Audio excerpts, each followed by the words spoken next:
Good evening. I'd like to call to order the City Council meeting of Monday, March 15, 2021. Please rise and join me in the Pledge of Allegiance.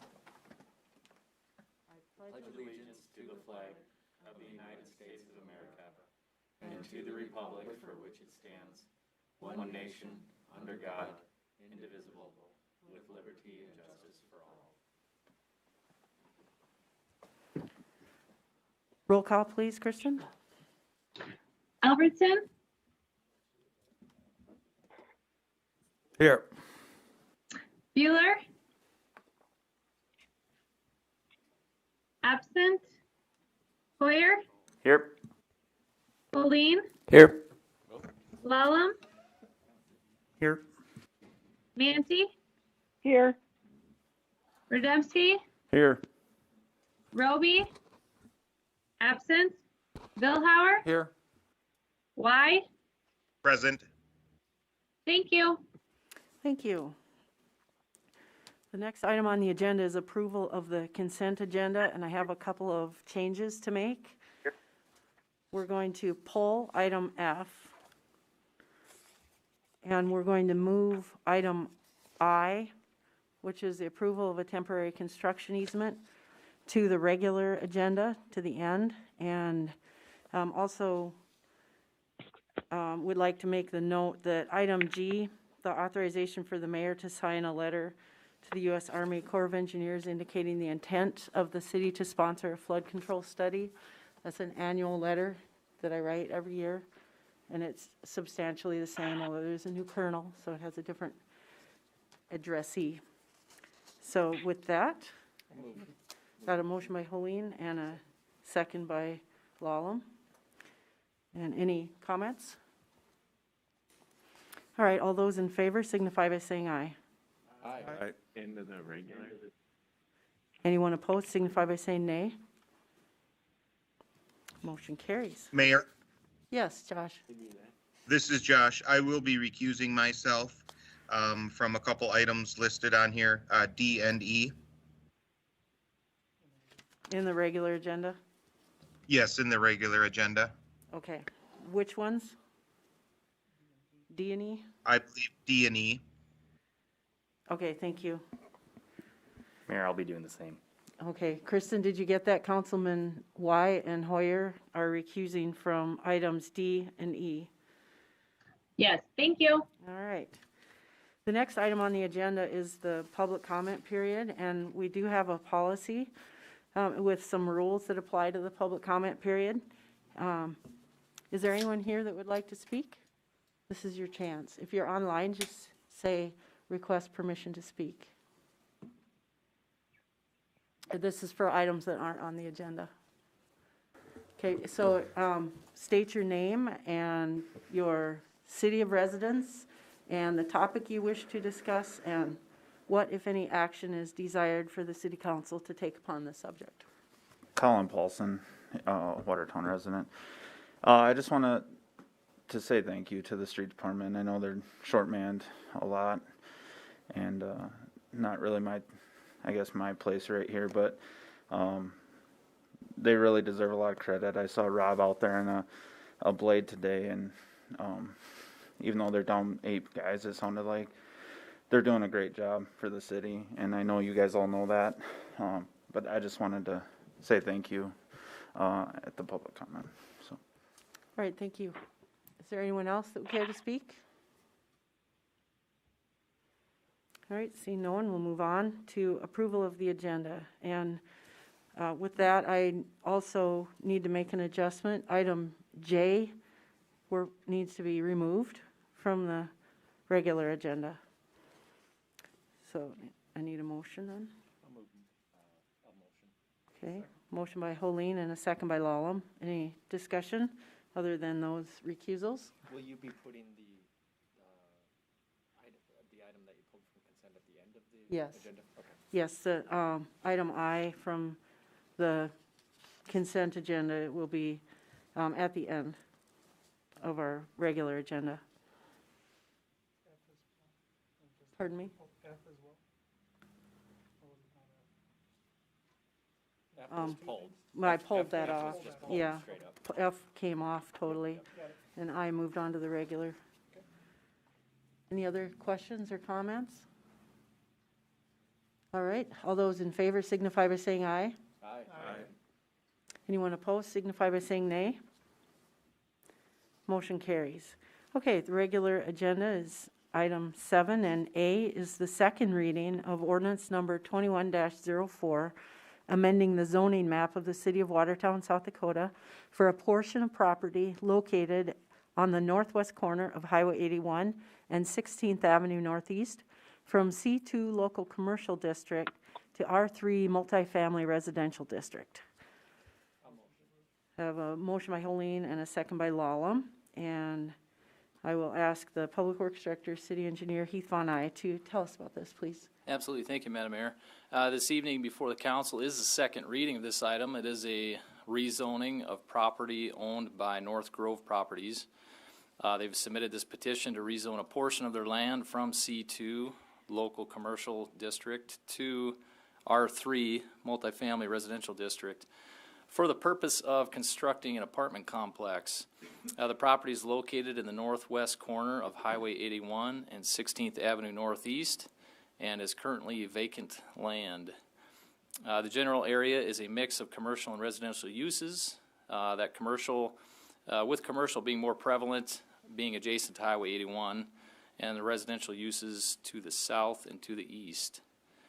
This was recommended for approval by the City Planning Commission, voted on a 5-0 vote on February 18th, 2021. This being the second reading, we of course have the public hearing and action for the council tonight.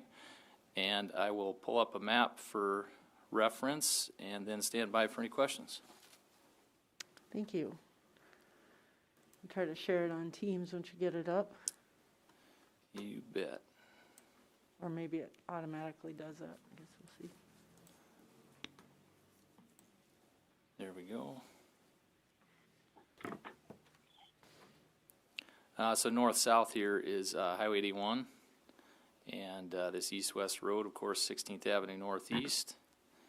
And this pink color is what's being rezoned from C2 to R3. As you can see, the rest of this parcel is already zoned R3, so they'd be filling in the entire parcel to the R3 zoning district for the purpose of apartment complex construction down the road. Okay, very good, thank you. I will open the public hearing at this time. If there's anyone here that would like to speak about this, feel free to approach the microphone. Or if you're online, say request permission to speak. Hearing no one, I'll close the public hearing and open it for council discussion. Are there any comments or questions? Councilman Hoyer? I just wanted to say it's great to see some contiguous development. Just not leapfrogging, not jumping away from anything, just right next to stuff that's already there. Should be a good location I for it. like that It's too. a We've good already got candidate. the infrastructure on there, so excellent. Thank you. Anyone else? Councilman Vilhauer? The public's information, what is the timetable on that, Heath or Mayor or? Chris Shilkin, Economic Development Director for the Watertown Development Company, is in the studio audience here today, so we'll let him chime in on the plans there. I know he's been intimately involved in the project. Yeah, Chris Shilkin, Watertown Development Company. I think their plan is to start as soon as they can this spring. They're going to phase it in with 3 different 72-plex units, so about 18-month to 2-year process from the start to finish, but starting this spring as soon as they can.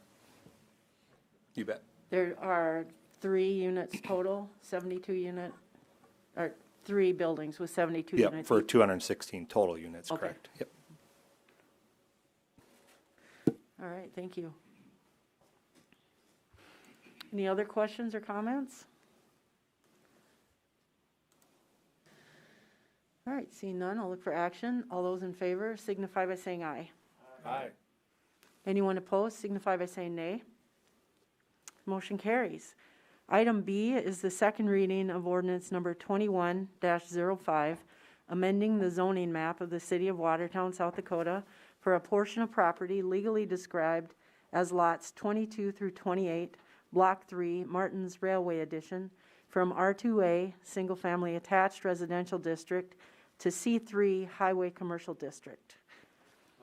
I have a motion by Vilhauer and a second by Holleen.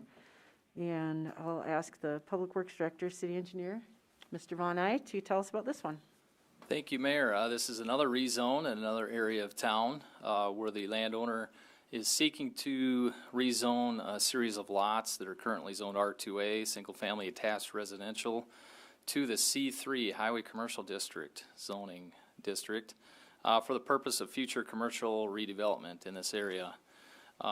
Again, this, of course, went through the Planning Commission as normally would for a rezone. They did recommend approval to the City Council on a 5-0 vote at their February 18th, 2021 meeting. Again, with the second reading being tonight, there is the public hearing and the action from the council.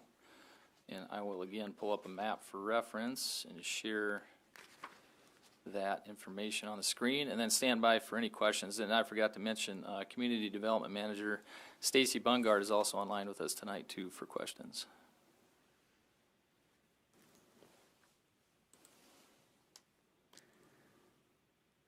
The area we're rezoning is surrounded by the zone they're requesting. Is that correct? That is correct. So you can see here we have 8th Avenue Southeast, 3rd Street Southeast, and the properties in question here, as highlighted, would be rezoned from R2A, which is the goldish yellow color on the map, to a C3 district. And you can see everything around it here is currently C3 in the red zoning designation on this map. And I believe the applicant is in the audience here with us tonight too. If anybody has any specific questions for Mr. Landsberger, he's here to help answer them as well. Okay, very good, thank you. I will open the public hearing at this time. If there's anyone here or online that wants to speak about this issue, this is your chance. So please approach the microphone or say request permission to speak if you're online.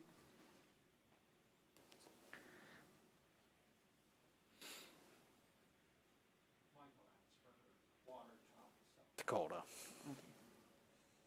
Could you repeat that, Mr. Landsberger? Mike Landsberger, Watertown, South Dakota. Thank you. Did you want to say something? No, I'm not unless somebody has some questions. Okay, I have to close the public hearing and then we'll see Okay. if anyone else has, is anyone else here to speak about this issue? Okay, then I'll go ahead and close the public hearing and entertain council questions and comments. Councilman Lalo? I don't really have a question, Mike. I did have a chance to drive by that. I see that you have demoed one of the buildings. Is the other one? Correct. Yeah. So I think it's a good addition for that neighborhood. It sounds like, you know, it's just kind of working its way through. So I know the properties that are to the west of it have residential houses on there. I would assume at some point if they come available, you'll be looking at that too. Yes. Okay. Nope, that's all I got. Anyone else? Councilman Vilhauer? Mike, so there are some residences still living immediately to the west in the houses. Any concerns expressed by any of them with your plan? No. No, there was no concerns. Okay. Okay, thank you. Okay. Anyone else? Councilman Hoyer? Mike, forgive me if you've already mentioned this. I know that, yes, you did the one down. 217, your plan is to take that one down as well? Yes, Okay. yes, And then it's going to be converted into some commercial space? yes, Perfect. yes. Do you have specific tenants in mind or? Not yet, not yet. It might take me a year or so to kind of develop it out and put it together, but it'd be retail or office space. Okay. Very good. Any other questions? See none, I'll look for action. All those in favor signify by saying aye. Aye. Anyone opposed signify by saying nay. Motion carries. Okay, thank you very much. Thank you. Mike. Item C is approval of the proposed resolution of necessity 21-06 for the assessment of the 3rd Avenue North sidewalk to be installed in conjunction with project number 1706-W. And I'll ask Keith Von Eye to tell us about this one as well. Yes, thank you, Mayor. The older project number reference there from 2017 is in relation to the Third Avenue Bridge project that's been in production for quite some time now, since 2017, where we began the scoping and design phases for that project. Since then, that project has expanded in looking at Third Avenue holistically, aside from just the structure that's going to be reconstructed. We also looked at the condition of the roadway from Highway 20, which you'll see here on the west side of this map that I've got pulled up, and then east to Compesca Boulevard, where we had decided to incorporate this portion of Third Avenue into the bridge reconstruction project. With the bridge schedule being pushed back now into 2022's construction season, we do still want to proceed, and we have the budget in this year's budget to go ahead and mill and overlay this portion of Third Avenue. With that, engineering staff have also looked at the condition of the sidewalks, the ADA curb ramps, and things of that nature, as we would normally do for a street rehab project like this. And we've deemed that sidewalk on the north side of this stretch would be, we felt, valuable and prudent to have in this location, and would do so through a formal assessment, similar to what we're doing on the 10th Avenue reconstruction project. So with that, the proper notices have been sent to the property owners on the north side of 3rd Avenue. Marcy Luno, Engineer 1, is with us here tonight. She's helped spearhead a lot of those communications and following the state statutes regarding assessments for sidewalk improvements. And her or I can stand by for any questions you might have, but generally speaking, this is the resolution to deem those improvements necessary, and we'd move forward accordingly throughout the construction phase and follow through with the proper assessment paperwork. Okay, thank you. I need a motion before we start. So moved. Okay. Sounds like a bunch. Okay, I got a motion from Lallam and a second from Albertson. Thank you. And I'll go ahead and open the public hearing at this time. Is there anyone who would like to speak about this issue, either online or in person? Now's your chance. See no one, I will close the public hearing and entertain council discussion. Councilman Lallam? Marcy, when you went out physically talk to these people, or just sent out the notice of intent? I actually have not spoken to them, but I sent out letters, I think in the December, January timeframe, and then I also sent the notice of intent just 15 days ago or something. Any feedback on that?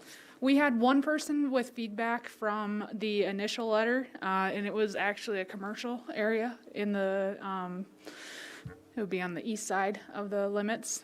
He did have some concerns. At the time, I asked him to write Heath Bonai, our city engineer, a letter with his concerns. Did he do that? I never heard if he actually sent anything.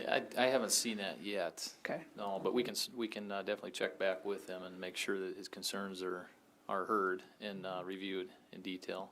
Yeah, typically you don't get anything until they get the actual assessment, so. Yep. Well, the letter probably contained the estimate, right? Yes, yep, the letter contained the estimate. The concern from the property owner was, I don't know if you can pull that map back up, but on the west side, or the east side, he has a fully paved area, and he keeps it clean, and it's the car wash. Mm-hmm. So he just had a concern of tearing up his pavement. Now we're gonna put it in a sidewalk. Can he maintain a path? Can we mark it out? He was just wondering what our thoughts were. So we'll follow up with him, and Heath can talk with him about that further. Okay, thank you. Follow up. Is there a sidewalk there currently on any of these properties?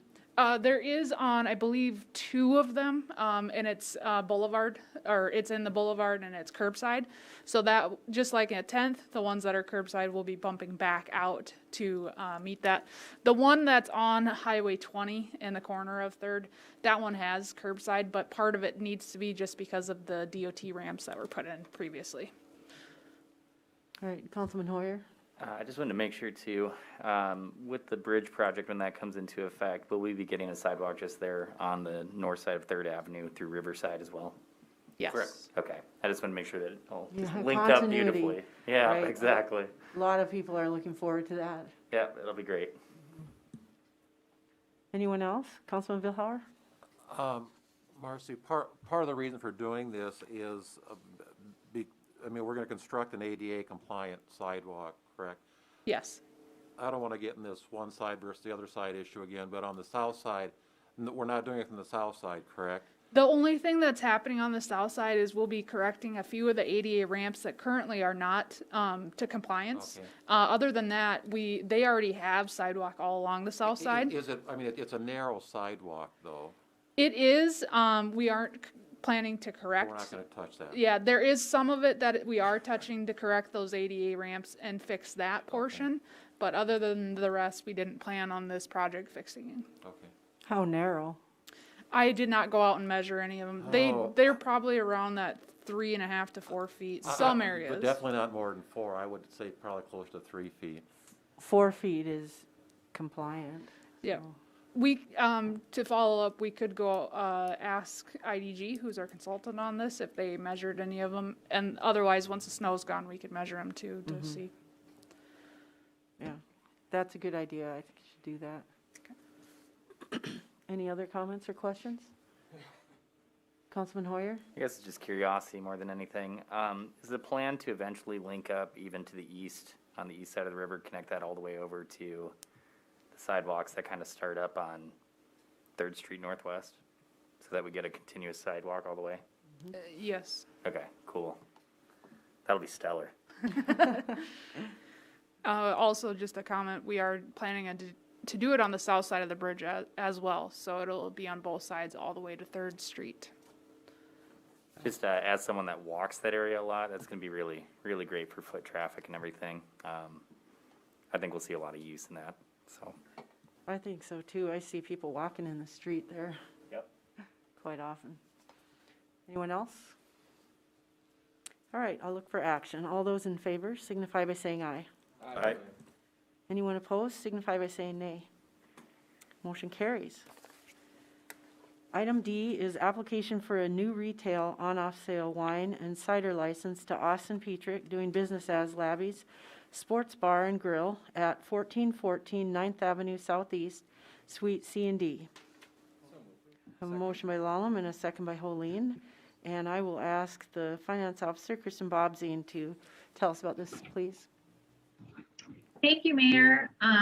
Before you is an application for a new wine and cider license. I'll actually cover two. They're also applying for the malt beverage and South Dakota farm wine. Everything is in order, both licenses. They've went through the Board of Adjustment for approval, so it's just seeking council approval at this time. Thank you. Very good, thank you. Any questions or comments? Oh, let me open the public hearing first. I'm opening the public hearing. If there's anyone who would like to speak about this item, either in person or online, please state your name or come forward. See no one, I'll close the public hearing and I'll entertain some. Councilman Vilhauer? Kristen, just explain briefly why the Board of Adjustment gets involved in this. Essentially, anybody who is in a new location that has never been approved for an alcohol license, it's our requirement that they go through the Board of Adjustment. There's some rules about your location next to whether it be a church, a school, a daycare. So then the Board of Adjustment essentially looks at all those and deems that the location to hold the license is acceptable. Okay, thanks, Kristen. Yep. Thank you. Anything else? See nothing, I'll look for action. All those in favor signify by saying aye. Aye. Anyone opposed signify by saying nay. Motion carries. Item E is application for a new retail on-off sale malt beverage and South Dakota farm wine license to Austin Petrick, doing business as Labby's Sports Bar and Grill at 1414 9th Avenue Southeast, Suite C and D. So moved. Motion by Holeen and a second by Albertson. Well, you get here, you got. Yeah, you gotta be quick. That's right. And same thing, Kristen, anything else to add about this? Nothing different with this one, Mayor. All right, thank you. I'll go ahead and open the public hearing. If there's anyone that would like to speak about this, please come forward or state your name. See no one, I'll close the public hearing. Council, any questions or comments? All right, I'll look for action then. All those in favor signify by saying aye. Aye. Anyone opposed signify by saying nay. Motion carries. Right, item F is the first reading of ordinance number 21-07, a zoning text amendment to chapter 21.1002, residential height and placement regulations for accessory structures of the revised ordinances of the city of Watertown. There's no action, so don't jump to the microphone. Heath, you want to tell us about this one, please? Absolutely. Thank you, Mayor. This is first reading for zoning text amendment. This one is specifically accomplishing two things related to accessory structures. I've pulled up the case summary here, the notes on the council packet, just for the audience's information. This is located in Chapter 21. It's Section 21.1002. The first main item that this addresses is increasing the maximum height for an accessory structure greater than 200 square feet from 18 feet up to 20 feet. And then the second main function that this amendment is performing is that it's also increasing the maximum sidewall height for an unattached garage from 10 feet 2 inches up to 12 feet. Now, obviously, both of these amendments help to accommodate a larger accessory structure. We've seen a lot of interest in the building division and the community development realm of public works for structures of this nature. Staff's been working with the Planning Commission on this, something that we felt was amicable to for a solution to help meet the community's needs, but also we didn't want to also have such large dimensions for accessory structures that it became a nuisance or an issue for other residents in the neighborhoods. So, keeping all that in check, the Planning Commission unanimously recommended approval at the March 4th, 2021 meeting, 7-0. And again, Stacy Bungard's online with us, and her I can stand by for any questions. All right, thank you. Any questions, council? Comments? Councilman Villar? Does this apply to existing structures on a parcel of ground, or is it for new construction as well? So for existing structures, are you speaking in reference? If somebody has an existing structure now and they want to enlarge it or increase the height of it, I mean, that would be allowable is what this says. Yes, that would be my understanding. Stacy, if you could chime in on that too, just to confirm, but that would be my understanding, Councilman Villar. Yes. Good evening, Mayor and City Councilors. That is my understanding as well. You know, upon approval of this, so if the council so chooses to, then there would be the effective date, and then someone could actually come in for a permit and increase the sidewall height if they so desired. Okay, thank you. Councilman Albertson? Thank you, Mayor. Heath, I have a question. What doesn't fit into an 18-foot high door that you would, you know, I mean, I don't know where you find it, because you mentioned that when it's going to be obnoxious to the neighborhood or something, at what point does that become, you know, 20 feet high? That's a huge door. What would you want to be putting in there? Thank you. Yes, no, great question, Councilman Albertson. And just for clarity, I'm glad you asked that, because the door height would still be limited to typically the sidewall height, in this case 12 feet. So the second change here is really what's going to drive some of the door height changes. That 20 feet increased from 18 is the overall structure height. So of course you have your pitch of your roof, and your overall peak height of the structure is what's going from 18 to 20. Not to be confused with the potential for a 20-foot door, because that wouldn't be physically constructible in that scenario. So great question, though, to add that clarity to the conversation. All right, thank you. Anyone else? Okay, we'll move on. The next item is the first reading of ordinance number 21-08, amending the zoning map of the city of Watertown, South Dakota for a portion of River Ridge Estates Edition from A1 Agricultural District to R1 Single Family Residential District. Again, a first reading, so no action. And Heath, want to tell us about this, please? I will. Yes, thank you, I'm a step behind you though. Let me catch you up here. I'll share my screen again with this map.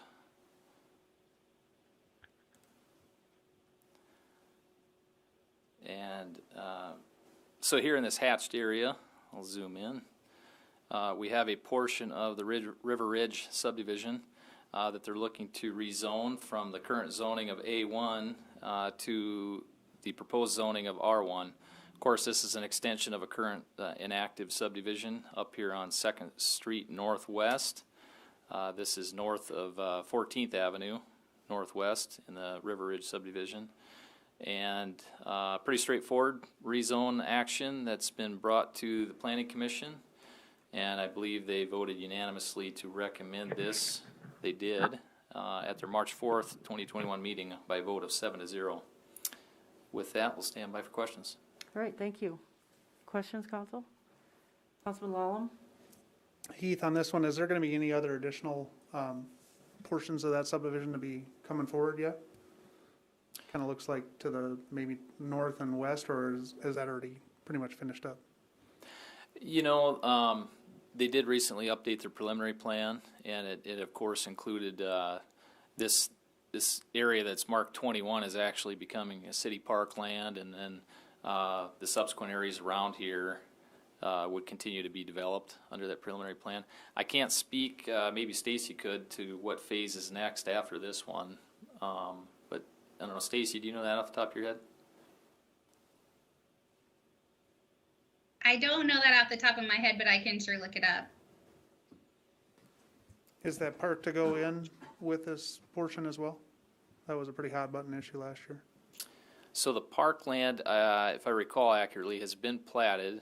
It is a city lot now, and I believe TK, Park and Rec Director, I don't know if he's online with us, has plans for improvements in here as soon, I believe as soon as this year, and then on into next year, if I remember right. That's true. Yep. The road improvements haven't been made yet, but they'll be making those this year. Mm-hmm. Anyone else? All right, we'll move on to item H. Approval of resolution number 21-14, approving the plat for Dakota Commons 8th edition and authorization for the mayor to sign the development agreement. Motion by Helene, second by Lallam, and I'll ask Heath Von Eyck to tell us about this one too. Thank you. Once again, my computer's not keeping up, so I appreciate the patience.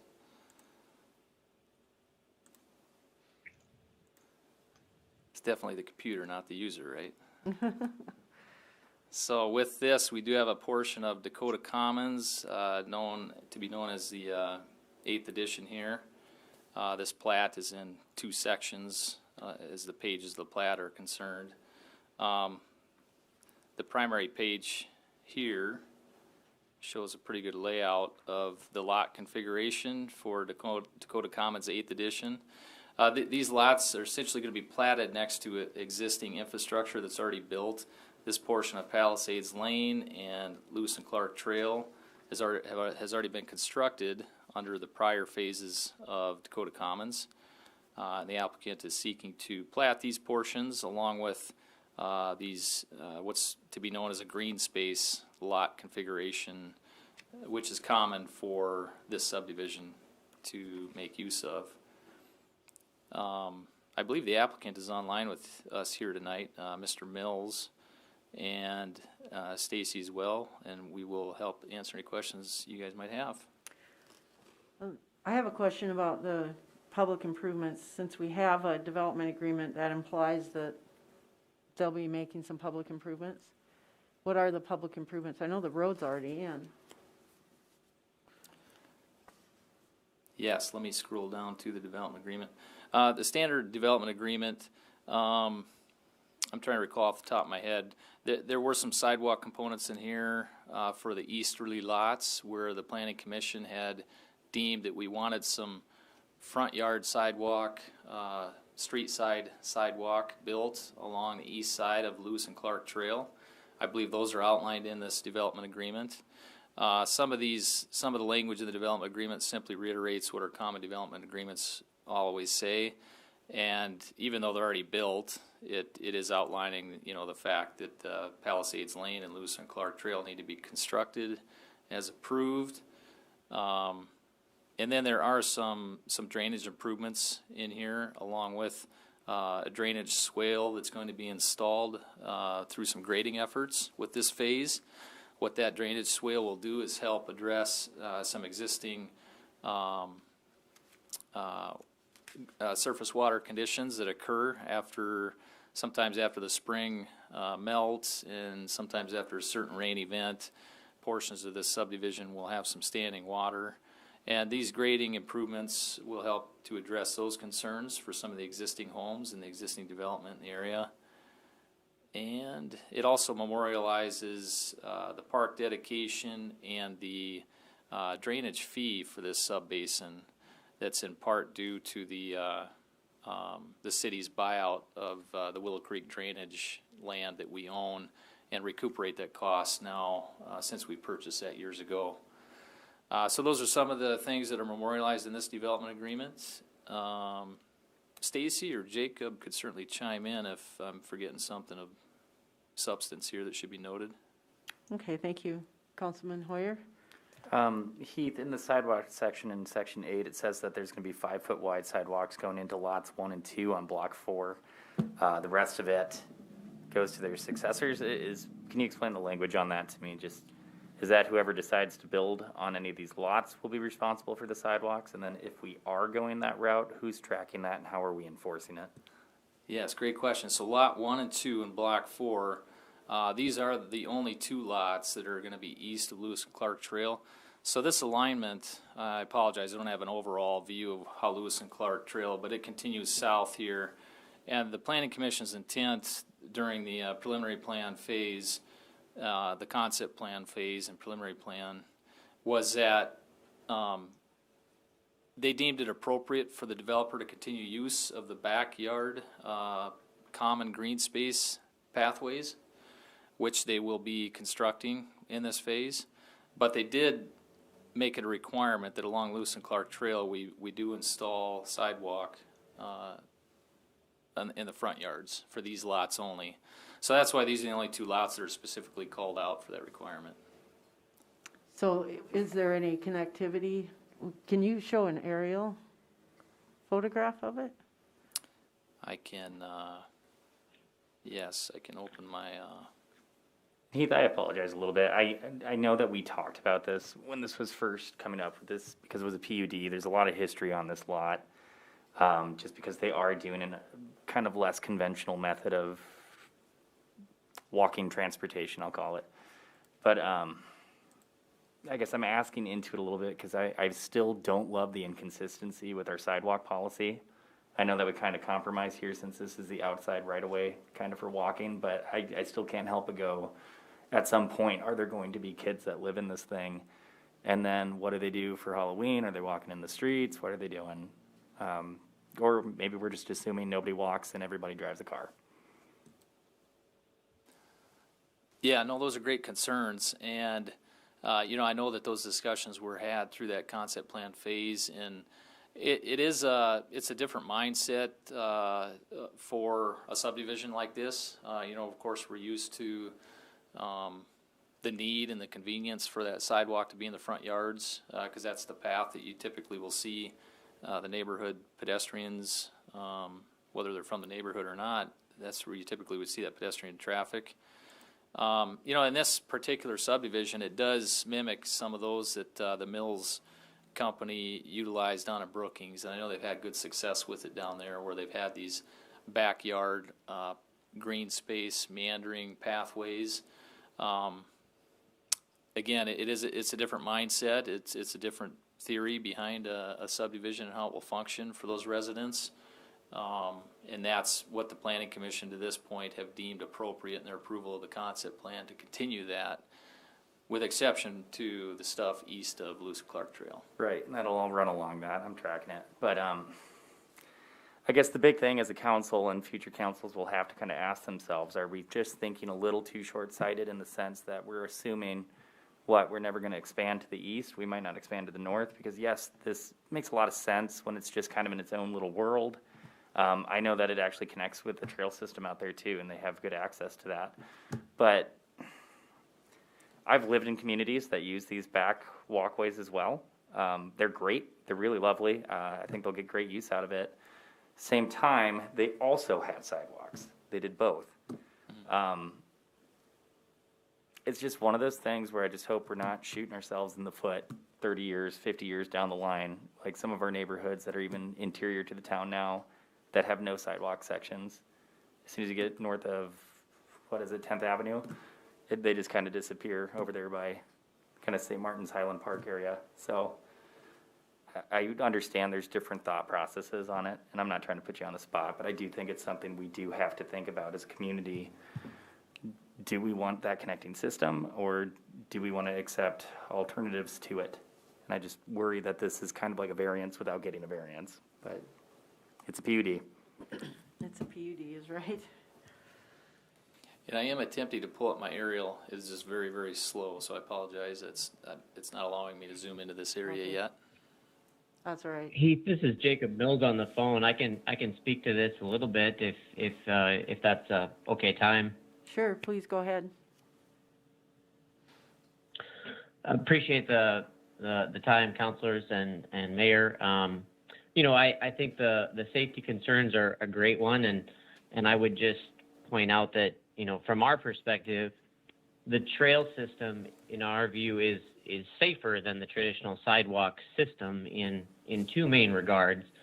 The primary is that your traditional sidewalks cross over in front of all the driveways, and so there's a very frequent interaction as you're walking or biking along the sidewalk of cars backing out of their driveways. And so the original idea behind this concept was actually to move the sidewalks to the rear, partly so that you have more of a pedestrian-only trail system with much fewer interactions with the vehicular traffic on driveways and roads. And we are driving to make these trail systems more and more connected. I think we're all about connecting to future developments, to the east or north, whether or not they utilize a similar system or not.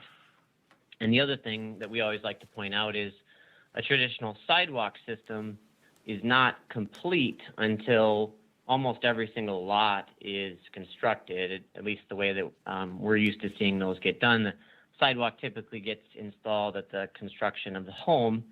And so, until 100% of the homes are constructed, there's gaps in the sidewalk that force pedestrians out onto the streets anyway. And whereas in our model, we installed the trail system on the front end before there's any homes out there. And we feel like as long as the trail system is connected well, like I say, that we feel like it's a better experience for the neighborhood, and as long as it's connected, I think can connect well with existing traditional systems as well. Do you remove the snow on it during the winter? With the recent phases, we have agreed to do that. It wasn't something that the city required before, but that was part of our discussion this time, and we understand and are perfectly fine with that for all the phases moving forward. I believe that's part of our developer agreement is a maintenance agreement for that purpose. One of the things about sidewalks in the back is that in a lot of cases, like in this case up until now, the snow hasn't been removed, so it's only a seasonal sidewalk. And if there's a lot of snow, it's pretty hard, even if you remove the snow from the trail, it's pretty hard for the users to get to the trail unless they remove the snow in a path in their backyard all the way out to the trail. So, and for people to get access onto the trail, you have to go a block or more to access it. So there's pros and cons to doing it when you're only doing one or the other. Councilman Hoyer? Sorry. I guess another question with that, you said it was safer. I can see the logic in that. How does a kid go from one house to the next house to get to the front door if they're utilizing the back trail system? Does it connect to each of these homes? You know, there are certain situations where short distances, you know, I can see where, you know, I mean, I've lived in neighborhoods like this where we have the rear trail system, and you know, there are occasionally times where it's just a shorter distance to walk across in the front. But you know, every single lot in the development has a connection to the common space and the trail system. You know, there's not a pavement connection to their house because we'd like to maintain the greenery and the green space, and not everyone wants a path from the back of their house to the trail system. But, you know, there are some people that do install some connections in the rear yard. You know, and certainly it's not a perfect system. Like I say, I just wanted to highlight that, you know, from our view, that was, you know, pedestrian safety was one of the original reasons for, you know, and it wasn't a concept that we came up with. This was a concept that we found, or my grandfather actually found in another community decades ago. All right, thank you.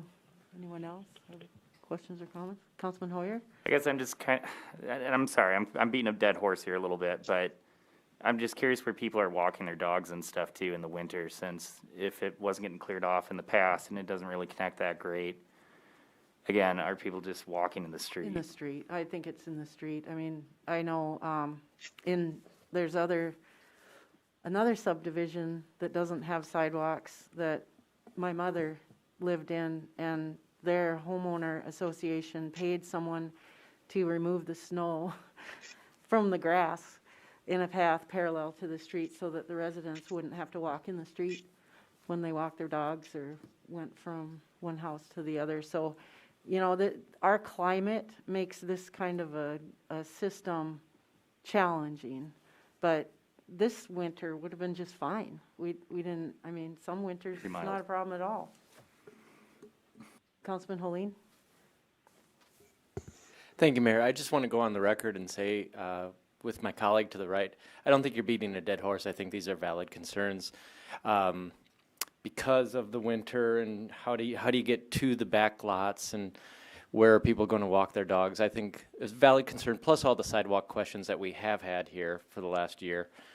I guess I'll just leave it to the homeowner or the prospective homeowner to decide if they want to live in that specific type of a lot or not, I guess, for right now. But I just wanted to say I think that these are good concerns and that it's right that you're asking them. Thank you. Anyone else? All right, I'll look for action. All those in favor signify by saying aye. Aye. Anyone opposed signify by saying nay. Nay. Roll call vote, please. Kristen? Albertson? Aye. Bueller? Sorry, absent, my bad. Hoyer? Nope. Holeen? Aye. Lallam? Aye. Manti? Aye. Rademski? Aye. Billhauer? Aye. Y? Aye. Motion carries. Thank you. Next item is the 2020 Watertown Regional Library Annual Report, and we have our librarian, Dee Dee Whitman, here to give the presentation. Welcome, Dee Dee. Good evening, Mayor, councilors. It is so nice to see you. I think this is my first in-person meeting since last March, so it's nice to see everyone. I'm gonna just make sure that I can see everything I need to see and press all the buttons, so. Okay. So tonight I'll be presenting just some of the data from the annual report that we submit to the South Dakota State Library. The State Library in turn submits that data to the IMLS, or the Institute for Museum and Library Services. That's the agency that distributes federal funding to state libraries around the country, including our state library. And they use that funding to pay for 50+ databases for public and school libraries. They have many different programs, including the Braille and Talking Book program. They are responsible for advocacy for library staff, training for library staff for summer reading, and a number of other things involving professional development. So we're real big fans of our state library and everything they do for our state. So next, just a reminder of our mission and our goals. Our mission is connecting people to the joy of reading, information, and lifelong learning. And we have outlined 5 main goals in our 2019 to 24 strategic plan. And it's actually one of our bright spots this year, meaning 2020, because it was such a challenging year. But one of our bright spots is that we made progress towards all 5 of our strategic plan goals in a number of ways. So I'm going to continue with my challenges and bright spots theme. Like so many in our community around the world, COVID-19 has been incredibly challenging, but I'm so proud of the resiliency and the creativity of our staff to transform library services and improve in all areas of library service. So on the bottom left there, I talk about our new and or improved services, and they have and they kind of meet all of those areas. We have new collections and reference, new programming, new technology, and we've got a lot of new things going on in our physical spaces. However, COVID did close the library for 16 weeks, and then for the remaining 26 weeks of the year, we've been in our phase 2 of limited services. But during that time, we added curbside service.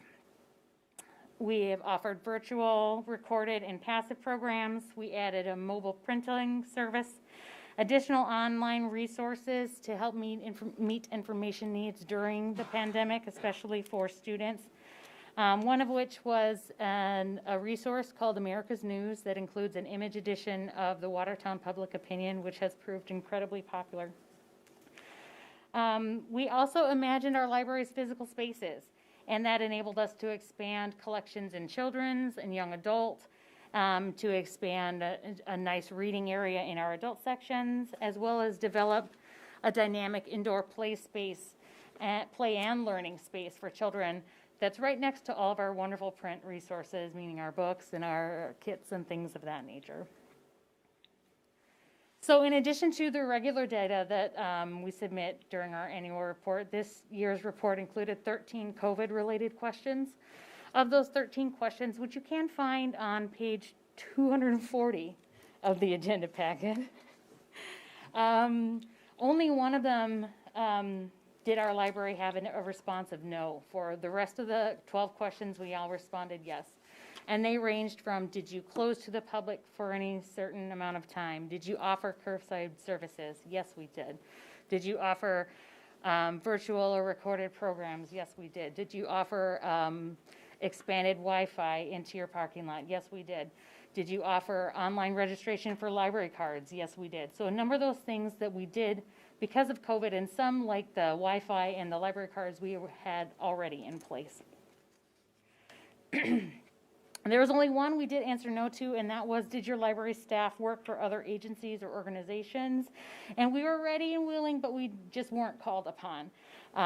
So I think that during COVID, once again, our staff was so resilient and creative to meet the needs of the community during that time. And so if you look on our slide, we've got more of the bright spots. And I do want to mention them, even though we are going to get to the data. In the top right-hand corner, we have our Assistant City Librarian, Maria Gruner, and our Young Adult Library Specialist, Jamie Formanek. This year, they won an award for their presentation during the poster session of SDLA about Discord and virtual programming.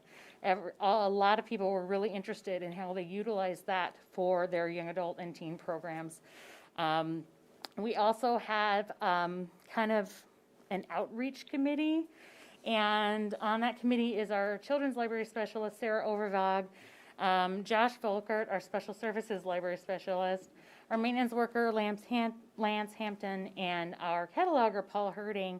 And they did a number of things around the community this year, including the display, where we're all in orange for Rooster Rush, and we got 3rd place for that display. And then we also were involved in the lighted parade again, and for the first time, we were on display at Winter Wonderland. We also had the privilege to have Sarah Overvog design a number of logos for some of the programs and services at the library. She designed the Kindness Box, the Library of Things, and Explore America, which is a program that she put together for school-aged children, grades 1 to 4. And we actually use a software that the state now uses. It's called Read Squared for all of our online reading programs. And they serve the country, and they incorporated that Explore America program into their software for libraries around the country to use. We also had a lovely new education animal named Charlie, who is a bearded dragon. If you're a fan of bearded dragons, come and see Charlie. We'll let you pet him if you want. And it's really funny, we have a lot of kids and adults who are big fans of Charlie, and then we have people on the other side who would just rather him just hang out in his own little space. And then finally, I'll mention the Kindness Box, which was also put together by our outreach committee. And that is a box that's on the west side of the library. It's for non-perishable goods, and anyone can utilize the Kindness Box as they need. So our goal with that is that we hope that patrons and members of the community will take what they need and give what they can. So lots of bright spots in 2020. But we also will be talking about the challenges that come up. We're going to dive into the data now. And first, this is just a little bit about our income and our expenditures. So we have our total income and then our total expenditures and how we divide those up between our collection expenditures, our staff expenditures, and all of our other operating expenditures. We've had some growth in our library holdings overall.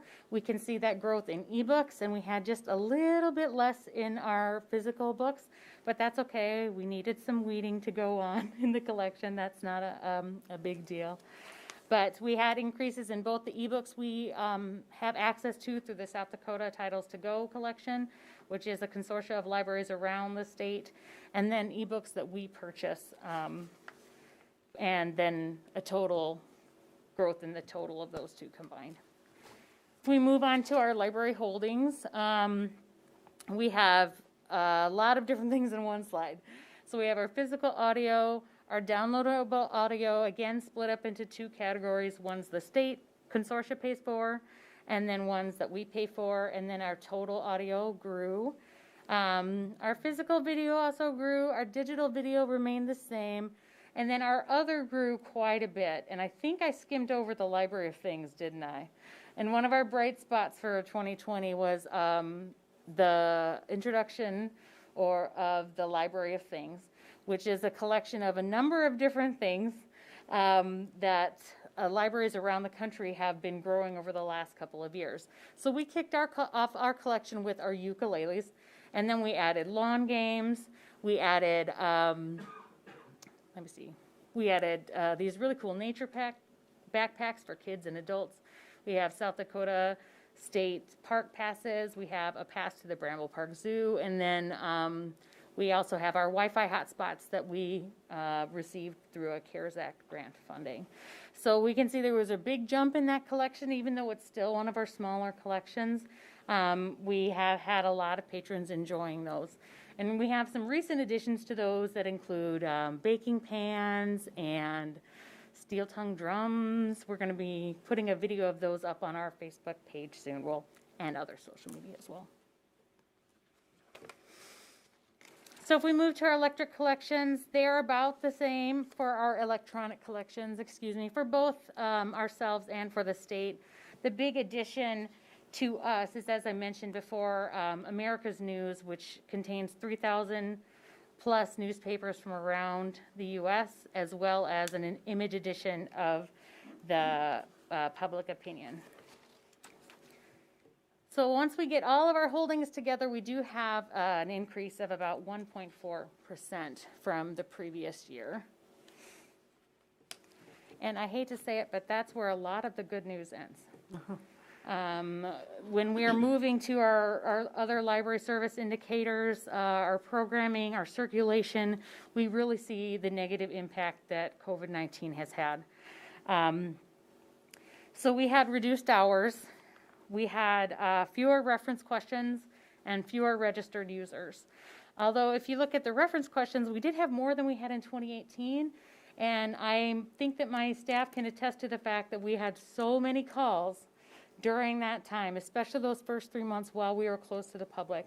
And our services were the most transformed, of people wanting to know, are you open? What's curbside? How do we do anything right now? So we had a lot of questions about that. In 2019, we saw our first jump in library attendance, even though it was a small one, since we had in a number of years. And unfortunately, that's been reversed due to COVID-19, and we actually saw a decrease of 54% in 2020. I would say the bright side of that is even with that 54% reduction, when we look to our circulation of our physical materials, we only had a 32% decrease there. So still a decrease, but it indicates that the patrons coming in were still checking out a good number of our materials. And just in case you're wondering, the library of things I mentioned, that would show up here in the third column, if you will, under non-print physical items. Here's a bright spot. If we move on to our electronic materials, we saw continued growth in 2020. So we were up 5% from last year and 22% from 2018. So we've been seeing continued growth of this over the last 5-6 years. I think we will continue to see this growth. It's one of the reasons why we request for more money for electronic materials. Not only are they just growing in popularity, they're also more expensive. Again, on the same line as our electronic collections, our database usage has continued to grow as well. So overall, it was about a 5% increase from last year, and specifically, we had a 14% increase of the database usage that our databases, our library purchases.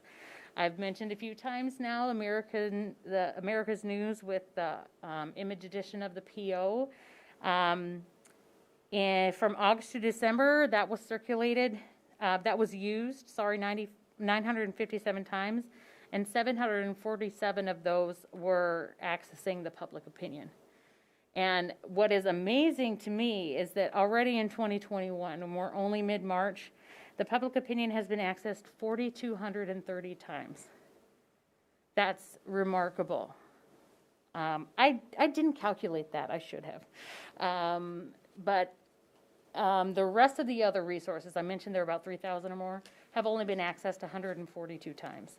So that is probably the best database usage of any resource that we have, and we can see that it's really important to our community to be able to access the public opinion. I know I use it quite a bit. So when we get to our total collection use, we are looking about 24% less than we had in the previous year. And then they always ask what percentage of your collection is children's materials. And so this year, it was about 29% of our usage was children's materials, and that's down from 32% the year before. Moving on to our programming. When libraries were first closing and we were all reacting to the pandemic, there was a lot of questions about what does it mean to have a library program online. And so they eventually gave us some guidance about what we would be able to count and what we wouldn't be able to count. So for the purposes of IMLS, only live and virtual programming was going to be is going to be counted. And when I say virtual, in this case, it actually means that you are streaming the video or hosting the program on Discord. There is live interaction with the public versus a recorded program or a passive program. And we did a number of all of those. But we did add in all of the types of programs. Like I said, we did also have the recorded and the passive programs.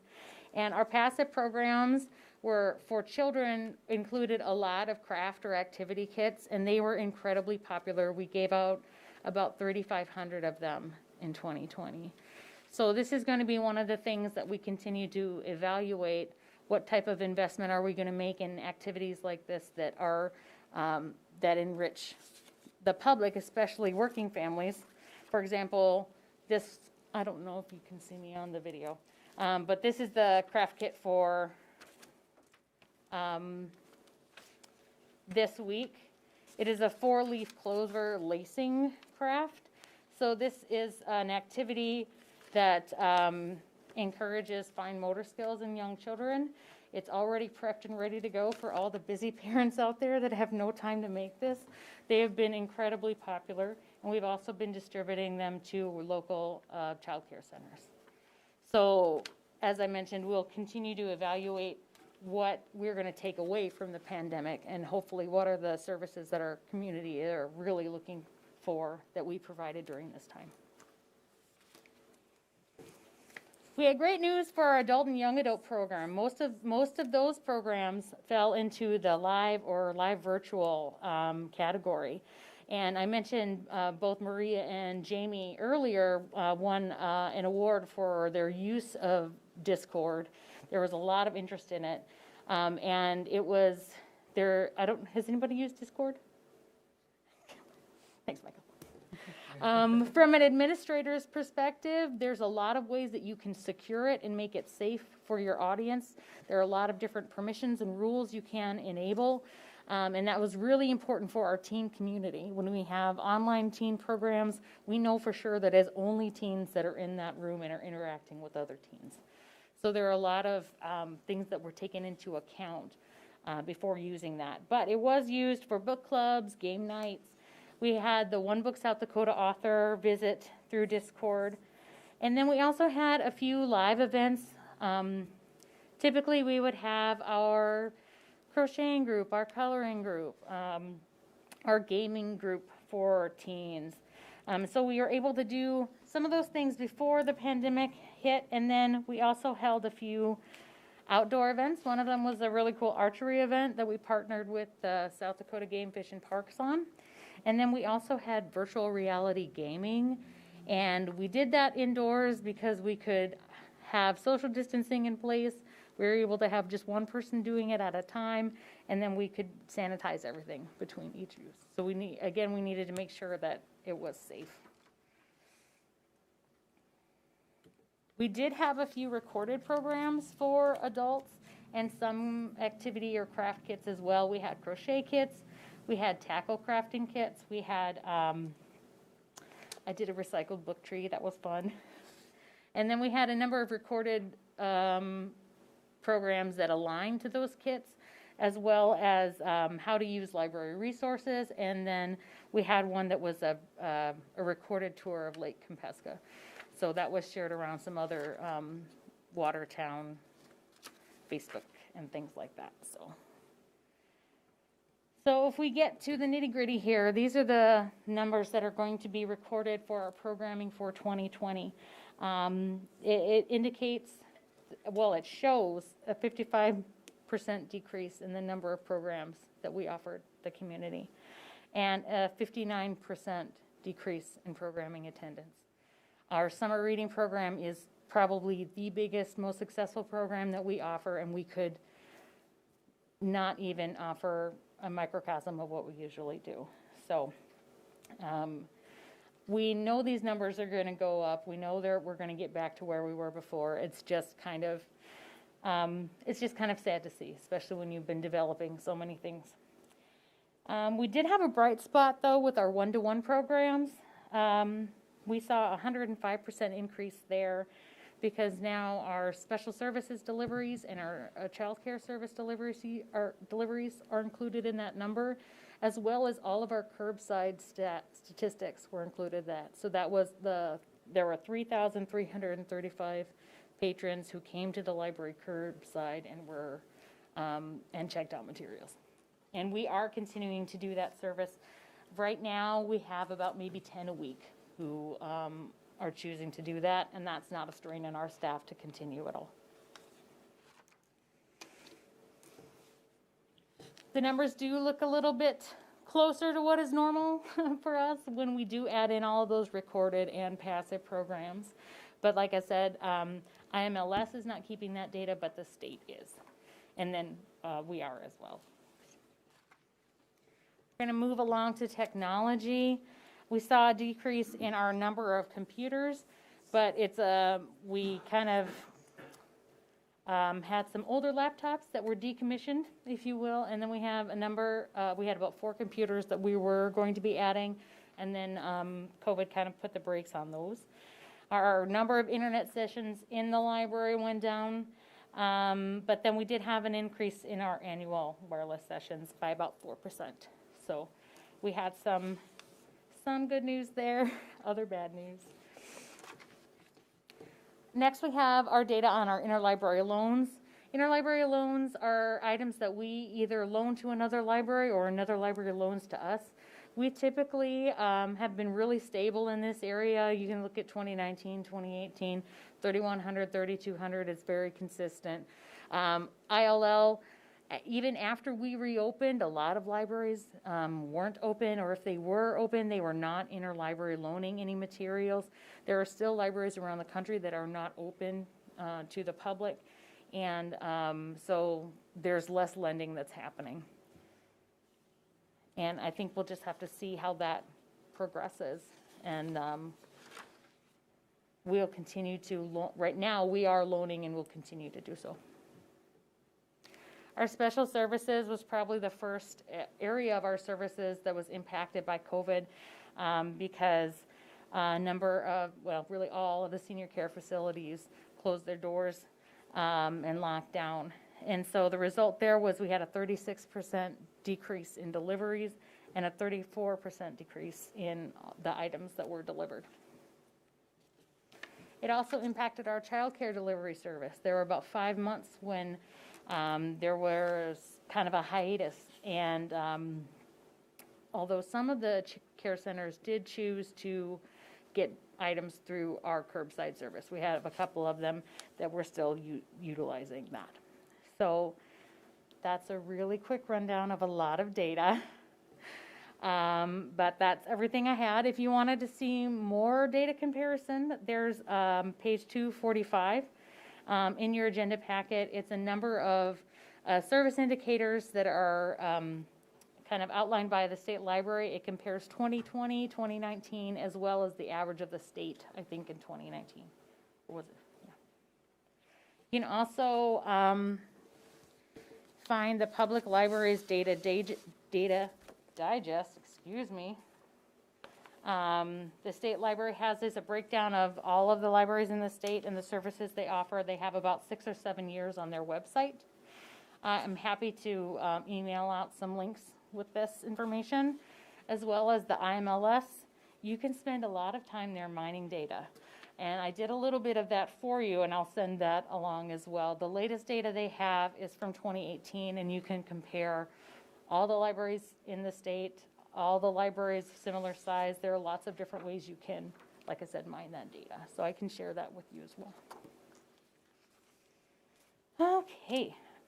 Now that's all the data. I do have just a couple last slides. I'll be quick. So we do have some great things coming up. National Library Week is April 4th through the 10th, and I will be on the radio that week, so that should be exciting. We're also going to have our summer reading program June 1st through July 31st, like always. We do have it planned to have in-person programs at the library, but we're planning to have them outdoors. If there are some small programs that might be comfortable meeting indoors, we might do those as well. Dan and Mayor Karen know that we are kind of doing an ongoing evaluation of our reopening plan and seeing what we can offer and safely, really is what it comes down to. Additional things coming up is our Friends of the Library book sale has been moved to September. It'll be the 10th, 11th, and 12th, and it'll be at the Cottington County Extension building for the first time. They're really excited about using that. And speaking of excitement, we're excited about adding to our Library of Things with our bike lending program. And we have to say huge thank you to the Watertown Area Community Foundation, as well as the Xcel Energy sorry, I keep wanting to say the Xcel Energy Center. And it's Xcel Energy. Apparently, I just want to go to a hockey game. But also Dustin Lindner at the bike shop here in town, and TK, of course, and the City of Watertown's Park Recreation and Forestry Department. This program is going to enable patrons to come and check out a key and a bike helmet at the library and go get a bike to ride at City Park. Because of the new grant money we received from the Xcel Energy Center and the foundation, we'll be able to have a couple of those bikes at the library as well. We'll be giving away trail maps, and we'll have resources about bike maintenance and safety, and we'll point people with the bikes over to the trail that starts around the police station, and hopefully they can get off on the trail and just enjoy the nature and the beautiful trails we have here in town. And then here I have some pictures about some of our events that we did manage to have through the year. Some of them were when we were still doing live in-person programs with Storytime and our knitting and crochet group and our teen gaming. Others are ways that we've modified things. On the far left, we have a little one enjoying one of our new enhancements to our play space. We have a little rainbow walk. I invite you all to come down and join the rainbow walk. Here we have our children's librarian specialist. I'm sorry, there we can see it. Sarah Overvog with Charlie at our fire hydrant parties. And I say our because the city did a great job with that. We were just participating, and the kids loved to see Charlie and learn about Charlie. They loved being able to be out. And so I think that Parks and Rec and the PD and the fire department did a great job putting those on. And like I said, we were happy to be involved. We also have our PR representative. This is one of our staff members' dogs, Gypsy, who is a very sweet, sweet corgi. And so she was our PR representative, or our PAWS representative. And she brought some joy to our staff at a time when we really needed some joy. And so we enjoyed having her visit the library, and she became a social media star like Charlie. And then here's the archery program we had, and the South Dakota Game Fish and Parks brought all this equipment, and we were able to bring people in who were interested in it, and we found out that one of our library staff was kind of an archery shark. I don't know if that's a term, but that's what. She was really, really good. Who knew? I found out that I was really bad at archery. So that's about all I have. So if you have any questions, please let me know. Hopefully I have some answers for you. If I don't, I can always email something. All right, thank you. Any questions, Council? Councilman Hoyer? I don't know that it's necessarily a question, but I just wanted to thank you guys for everything that you did throughout the whole pandemic. I mean, talk about having to pivot and just adapt and make it work. You guys did a great job with all of it, with everything considered. I know a great home for that craft if you end up leaving that behind. Do you have I don't know. Otherwise, I just want to encourage people, take advantage of our library. It is so extensive. There are so many assets available, and this is one of those great public amenities that costs almost next to nothing, and you can do so many things at the library. Movie rentals, if that's your thing. Books, of course. The online stuff is really easy. You have access to things like lynda.com, so if you guys want to learn how to use Discord, you could do that. You can also learn Photoshop and all sorts of other things for free. It's normally kind of a costly service, but we get free access to that through our library. But just out of the park, guys. We have a really, really fantastic library for the size of our community. So. I do. Thank you for pointing that out. I can you. I vouch for appreciate that. it. Councilman Vilhauer? Dee, I've got one question. First of all, again, thank you for your leadership through a tough time. But what you experienced is everybody around the state, everybody across the country was going through the same thing relative to their libraries. Do these results relative to Watertown have any kind of black mark that, when it comes to funding or, resources or whatever, or is everybody in the same boat as far as the kind of year that we had, that it's not going to have any kind of long-term consequences as we come back now? Is my question making sense? Yeah, I understand what you're asking, and to be honest, a number of libraries lost staff through this. Staff were furloughed, and we kept going, and we kept offering services. And even though it wasn't the same level because of restrictions through the pandemic, we found ways to adapt and keep going. I think other communities have done the same thing, but I think it's really up to the leadership in this room who said we are going to keep going.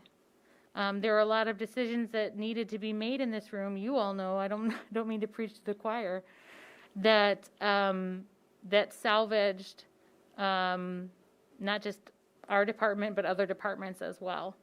And it was wonderful news to hear from Sarah last meeting that things weren't as bad as we thought they were going to be. You know, I mean, so I'm hoping that we won't have negative repercussions like that, because our staff kept busy the entire time. We kept working the entire time. At some points, we had folks working from home. Other times, we've had everybody in the building really since July.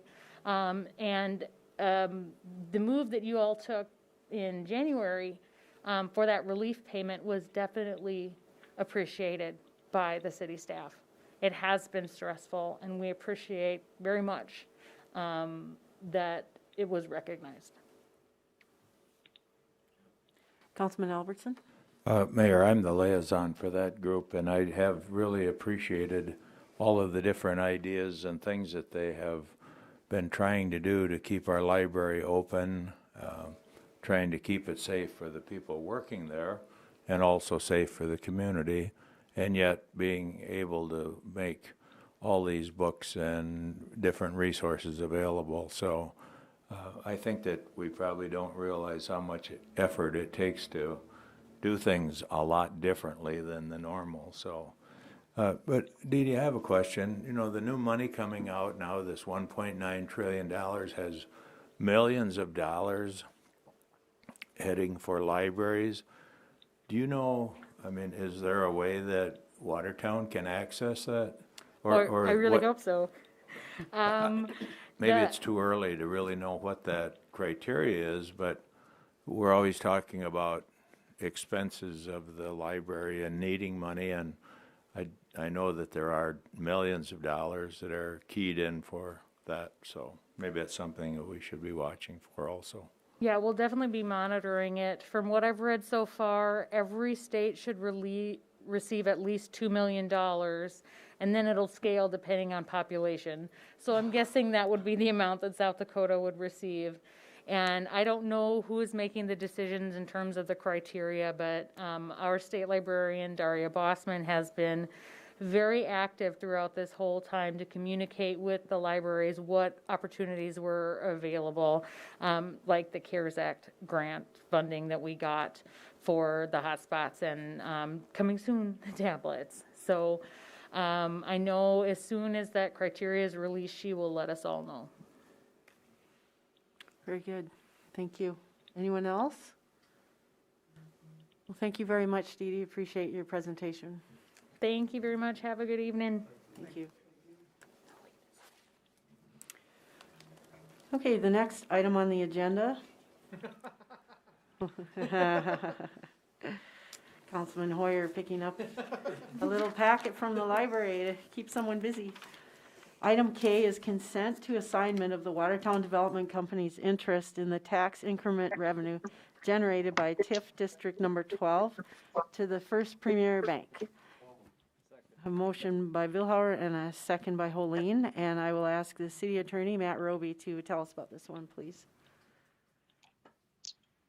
Thank you, Mayor. As the council may recall, in 2020, the city approved tax increment financing district number 12, which is right across the street here at Parkside Place. The original approval of that had to be essentially redone because of a legal description issue.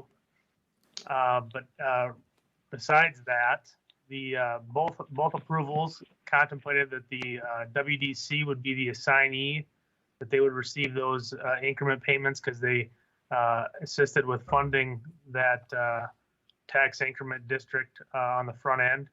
And now they have secured financing for for their funding commitment with First Premier Bank. And so what this action here does essentially just is the city consenting to WDC assigning its interest over to First Premier Bank for collateral. Thank you, Mr. Roby. Any questions or comments, Council? Councilman Villar? So bottom line, Matt, is it really has no effect relative to the city itself? Correct. This is just required as pursuant to the agreement. We just need to consent to any changes to the assignment within the agreement. Thanks, Matt. Yep. Anyone else? All right, I'll look for action. All those in favor signify by saying aye. Aye. Anyone opposed signify by saying nay. Motion carries. Item L is approval of or review of the continued necessity of resolution number 20-15 declaring an emergency concerning the pandemic outbreak of the novel coronavirus, COVID-19, and providing for responsive measures related to the operations of the city and the protection of public health. And we put this on the agenda every meeting just to review and see if anyone desires to make any changes to it. Does anybody want to discuss anything on it? Councilman Holeen? Thank you, Mayor. Is this set to sunset at the end of this month? Only the mask part of it, where we're requiring people to wear a mask when they're less than 6 feet away from someone with whom they don't reside.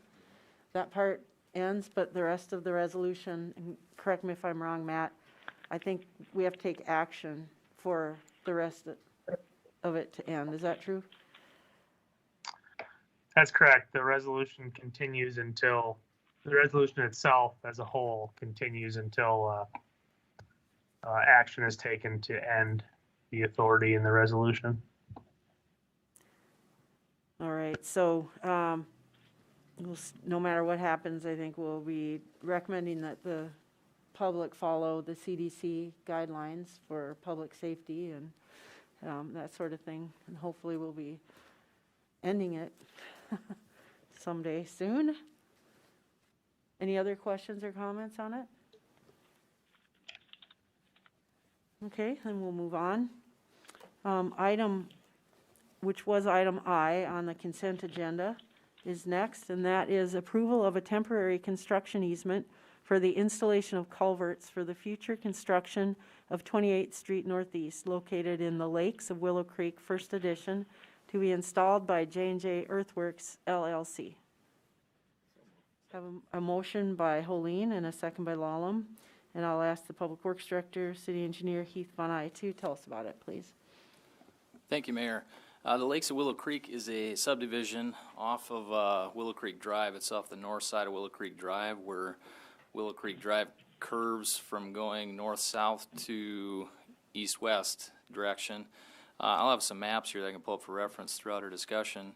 But generally speaking, the applicant, J&J Earthworks, is looking for a temporary construction easement to proceed with the installation of 3 54-inch culverts.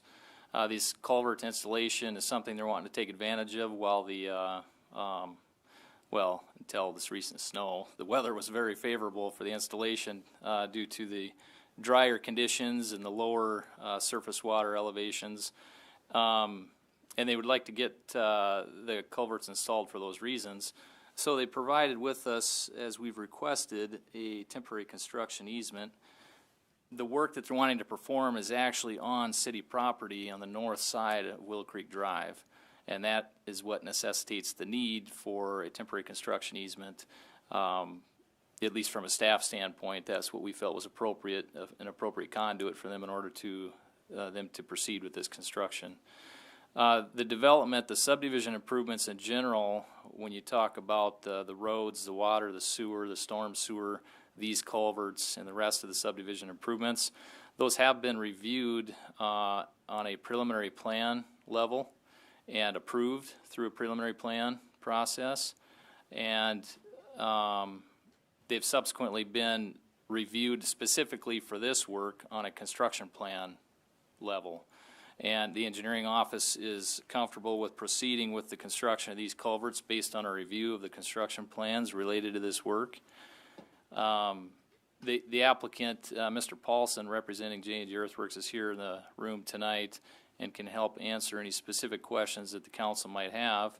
But generally speaking, again, seeking a temporary construction easement to initiate the work in their subdivision, and specifically the portion of the road that would be built through city property necessitates this temporary construction easement.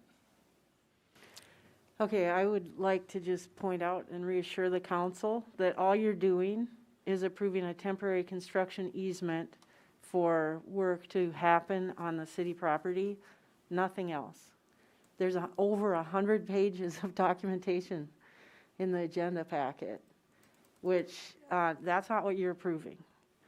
You're granting permission for a private party to come onto public property and dig it up. And I do have a question for Mr. Paulson. I did review the SWIP just briefly sitting here, and I know that installing the culvert necessitates work right in the water course itself, and I didn't see any erosion control at all for protecting the water. How will you be protecting the flow of the water from sediment? Are you dewatering, or are you building in the water? Well, currently the water level is low enough that we wouldn't have to dewater it. We don't think anyway. Is it dry? It is pretty dry out there right now. With this recent snow and precipitation, there might be some flow that we have to deal with, a little extra that I guess we weren't anticipating, but we'll make sure erosion control is in place, whether that be a floating silt fence if it's deep enough to use that, or other measures as in regular silt fence, high flow silt fence. We need to obviously avoid backing up any water. Not that there's really any flooding issues, immediate flooding issues in this area, but we would avoid any of that as well. Okay, and I know you know this, but for the council's edification, that when a developer is disturbing land, they have to submit what's called a notice of intent to the Department of Environment and Natural Resources, and the DENR requires the city to make sure that their erosion controls are adequate, but it's the state that gives them the permit. And with the application is a promise by the permit holder that they will do additional measures if necessary to prevent erosion and sedimentation downstream. So if we see that dirt is going into the water, a silt fence could be required. And that's just part of the deal.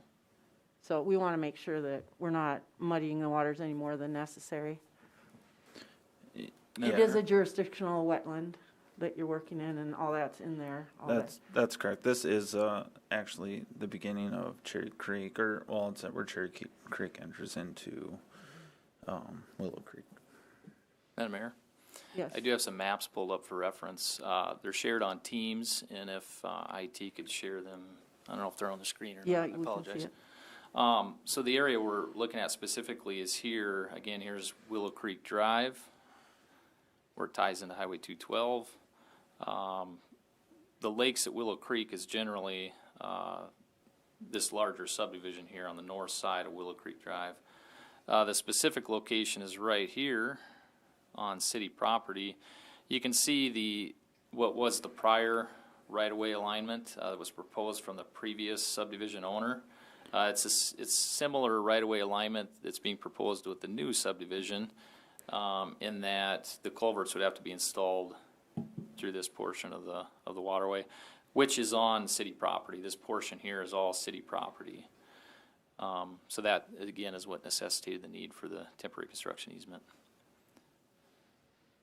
Any questions or comments from the council? Councilman Hoyer? I'm sure there's probably a good answer for it, but is there a reason it has to go at a curve like this through that area? Is it just the best land to kind of do this. I know that there's water and everything, but, I don't know, I get a little nervous putting stuff in between bodies of water. But, instead of doing a straight shot somewhere, I kind of like our griddedness in our community, but I'm just curious what the history is on this that we're cutting through. That's a good question, Councilman. The reason why this is going like this is really to avoid a bridge. If we were to move it over near the Willow Creek or to the east, it would require an actual bridge, which would be almost cost prohibitive for the development. Councilman Lallam? Colin, who's in charge of these culverts for the long term? I mean, is it the city is after a certain point, or? I would say yes, that the city would have to, would take over maintenance when the right-of-way is portrayed to the city as part of the development. But they're on city property. I don't know how we could make anyone else take care of them. So just to expand on that for clarity, in the process here, the developer, its staff's assumption is that they will be coming forth for a full permit to construct for this entire phase of subdivision improvements. And that then would require the development agreement would be executed at that time. These culverts could be part of that development agreement because they're essentially going to be accepted with the rest of the public infrastructure as it's installed and completed. We would perform all the inspection and closeout processes then with this phase of the subdivision. That's staff's interpretation of conversations with the developer of what their intent is. This is the means to get them jump started on the culvert phase of it. Absolutely, thank you, Heath. And I also want to point out that there is going to be the standard warranty period. It's probably going to be a little bit longer than normal, actually, because we're doing this ahead of the street construction, not reconstruction. But so once this is all deeded to the city, then that warranty period will still be in effect for 1 year. And correct me if I'm wrong, but that is correct, right, Mayor? Mm-hmm. And I would assume that the public improvements will be requested to be taken over by the city at the time of platting when you've got everything approved and construction drawings. Normally, our normal process would be you do a preliminary plan. That was approved 2 years ago or so. Is that correct? Yes. And then you do a plat. And concurrent with the plat, you do the construction drawing approval and begin do a development agreement, which goes with the plat. And they make some obligations in there to do it in certain terms. We're not doing any of that. They're kind of jumping out of order a little bit. But it's, I get your point with the water, and the water level is unpredictable. It's low now. You're trying to take an advantage of that. But what it does is, if they haven't signed a development agreement yet, they normally have 2 years to get everything built. If they signed it now, that sets that clock ticking before they're ready to do the rest of the road. So, Councilman Hoyer, do you have a question? I do. Heath, I noticed that it looked like you had GIS up. Could you pull that up? And possibly turn on just the floodplain layer. I get a little nervous when we're building around this much water. And I just kind of want to see what that all looks like as we get going into this. And while he's pulling that up, not to interrupt, but I do just want to point out that we will be coming forward with construction plans and a development agreement very shortly. We do anticipate this development kicking off pretty quickly. And the reason why we haven't done it to this point is mostly because we've been extremely busy and we didn't know exactly when we would get to this. And now that the plan is in motion, we're going to go pretty fast on it now.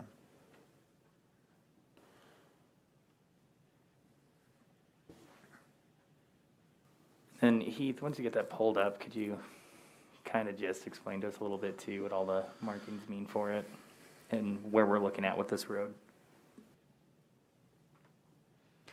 You need to turn on the Willow Creek floodplain. And turn off the FEMA one.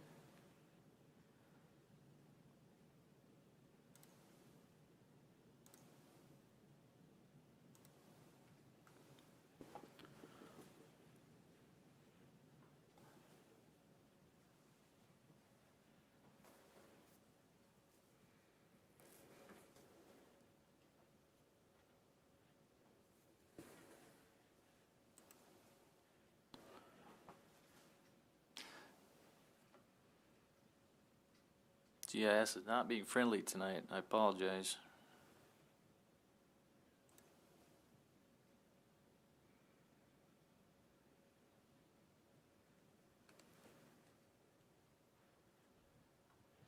Kind of painful. What was your question, Michael? Well, I guess I just kind of want to see what the water's looking like around that. We've developed in this part of town before and kind of had some buyer's remorse. I'm not necessarily against it. I just want to make sure, kind of image-wise, we're understanding where we're building and what measures are being taken to mitigate this. Just because with all the water that's up there and as we're looking at it, it makes me feel like this is a traditionally wet area. Yeah, so Michael, great questions, Councilman Hoyer. This is the floodplain representation on our mapping. I won't zoom in because it'll raise havoc here, but specifically we're talking right here again with the culvert installation. The red here would be the 100-year floodplain area. The blue would be the 500-year event as far as inundation goes in a major event. Again, this alignment in orange that you see, that's the old alignment. The new one's fairly close, so you could use it as a comparable alignment for the new right-of-way. And that's generally speaking how that road will be installed. And I will pull up this PDF. Excuse me, it was actually So on the here. buildings will have to be elevated, and there are quite a few buildings that'll be in the floodplain. What about the road? I believe, from last time I looked at it, the road will be elevated to be out of the floodplain. Mostly because during the 100-year event, we can't have a road blockage. And I think that was discussed with the fire department actually while I was still with the city. And correct me if I'm wrong, Heath, but that was all part of the discussion previously. Yeah, you're correct, Colin. And Colin from Austin Engineering, Colin DeYoung, I believe is also on the line with us, if I heard accurately. The design by Austin Engineering, as we get into the specific construction plans for this first phase, this is a map that kind of shows the first phase of construction, which is generally this yellow shaded area.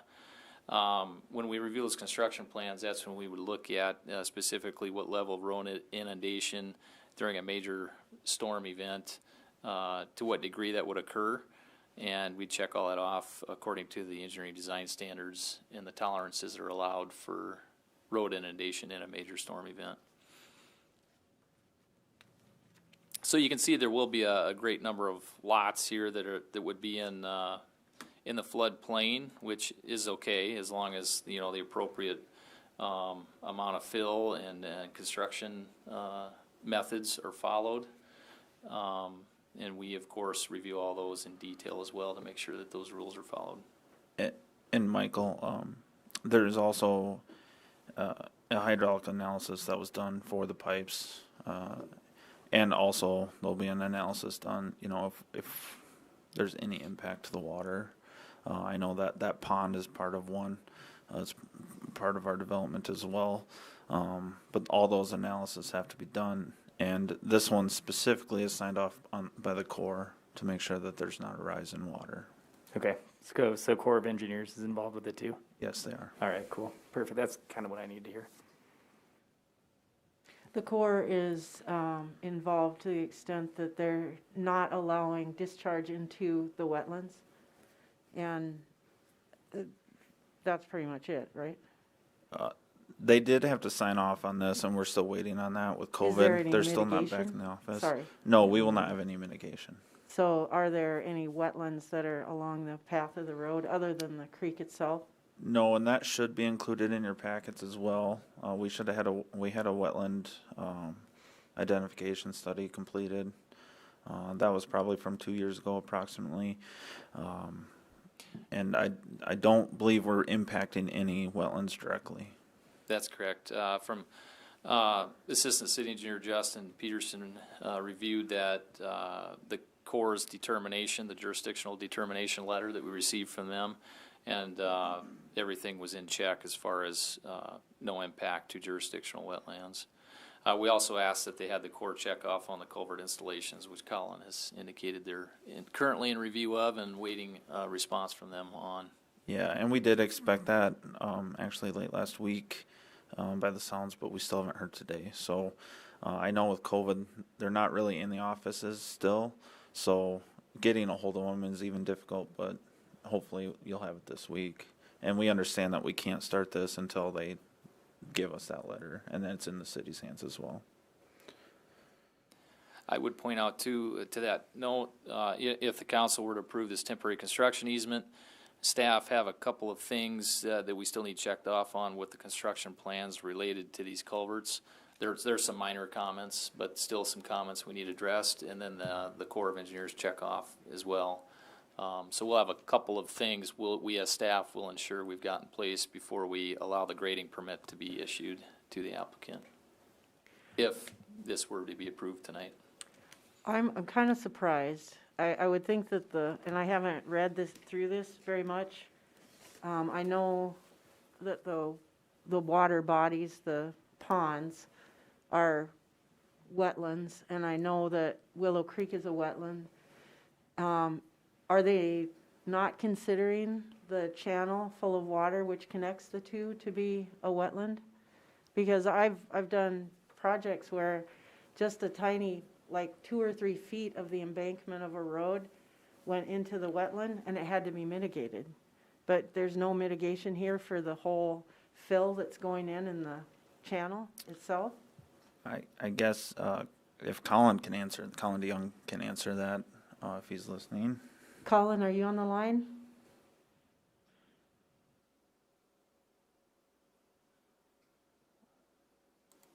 Maybe he disconnected. I'll text him. So anyway, I think the Corps does have to sign off on wetland impacts, so the staff will be looking for that before the actual start notice to proceed or whatever you're giving them, the actual permission.